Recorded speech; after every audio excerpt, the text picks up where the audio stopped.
Mais attendez, parce que si l'extrême droite qui se pavane en voulant casser les bouches, ça vous fait peur?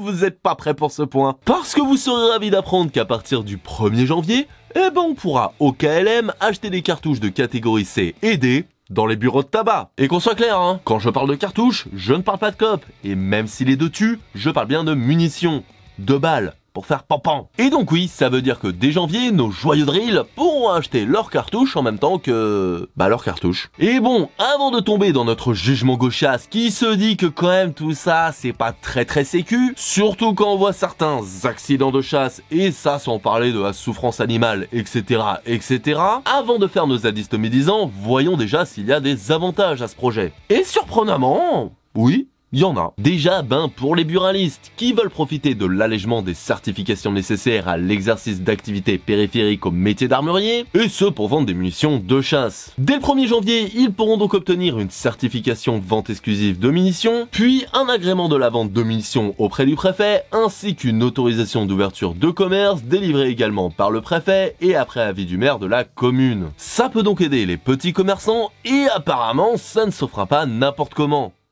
Enfin, j'espère.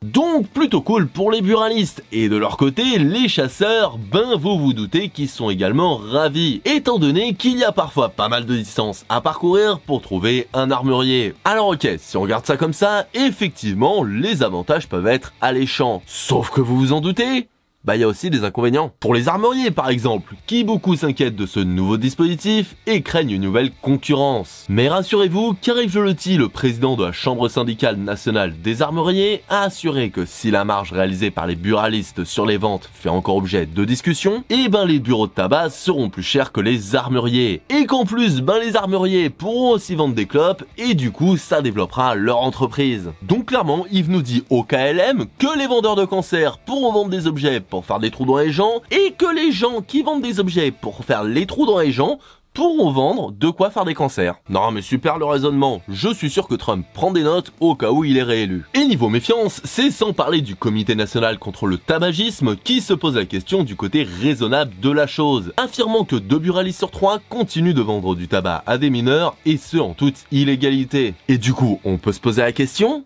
qu'est-ce qui les empêcherait de faire la même chose pour des munitions? Alors Place Beauvau a beau se vouloir rassurant en disant que t'inquiète, pour la vente de munitions de catégorie C, les buralistes devront impérativement s'assurer que le client est bien titulaire d'un titre d'acquisition valide, comme un permis de chasse ou une licence de tir. Et j'ai envie de dire... encore heureux putain! Alors ok, ça se veut rassurant. Mais après, je me rappelle que quand j'étais pas encore majeur, je pouvais très facilement acheter du tabac ou de l'alcool. Et ça sans montrer la moindre pièce d'identité. Et quand je repense à ça, bizarrement, je suis pas rassuré là. Surtout que bon, admettons, si on vivait dans un monde de bisounours, qu'on oubliait la souffrance animale, et certains comportements de chasseurs plus qu'horribles avec leur gibier. Le Conseil scientifique du patrimoine naturel et de la biodiversité a notamment déclaré que ces méthodes étaient choquantes et non éthiques. C'est le monde à l'envers.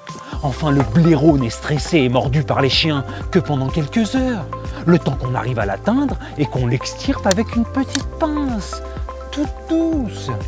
Non, bien. Et puis on lui donne la mort, dans le plus grand respect que l'on doit à cet animal sensible, social, qui était peut-être en train de s'occuper de ses petits ce matin même. On fait ça solennellement, avec une dague. Mais un coup de pelle de pioche ou de fusil, ça marche aussi bien. Ou alors, on le laisse se faire bouffer par les chiens, n'importe. Vraiment, ne t'en fais pas, mon ami. Les blaireaux, comme toutes les autres espèces protégées, on en prend soin.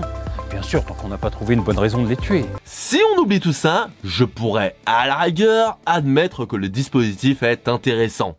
Sauf qu'on n'est pas dans un monde de bisounours, les gars. Non mais sérieux, même en oubliant la souffrance animale, et déjà je vois pas pourquoi on le ferait, je vois vraiment pas à quel moment le gouvernement s'est dit qu'avec le climat politique actuel, les tensions, la montée de l'extrême droite, tout ça, à quel moment Manu et ses potes se sont dit « Non mais oui, facilitons l'achat de munitions, qu'est-ce qui pourrait mal se passer ?» Parce qu'en vrai, ok, je suis pas un grand fan de la chasse. En tout cas, pas comment elle est faite actuellement. Mais à la rigueur, si c'était mieux encadré, sans accidents sur les randonneurs, sans souffrance animale, si c'était juste l'homme face à la bête, en mode pendant des jours dans un buisson, tout ça, bon...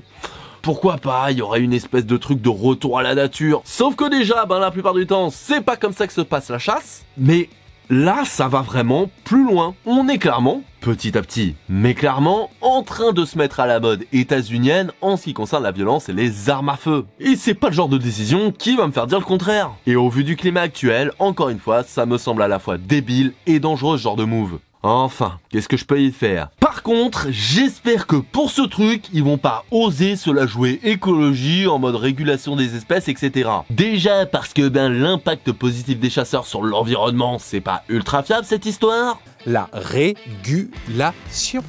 Eh oui, heureusement que les chasseurs sont là pour réduire les populations d'animaux nuisibles. Les oiseaux pullulent en France, on le sait bien. Hein? En Europe, on a le droit de chasser en moyenne 24 espèces d'oiseaux. Et en France, 64, dont 20 sont des espèces protégées. L'exception française. Mais les plus terribles envahisseurs, ce sont bien sûr les sangliers. Ils sont 10 fois plus nombreux qu'il y a 40 ans. Mais comment se fait-il que partout dans le monde, les grands animaux sauvages soient menacés ou en voie d'extinction, alors que notre gibier, lui, pullule? C'est étrange. Mais non, c'est logique. Reprenons l'exemple du sanglier. L'homme a commencé par tuer ses prédateurs naturels.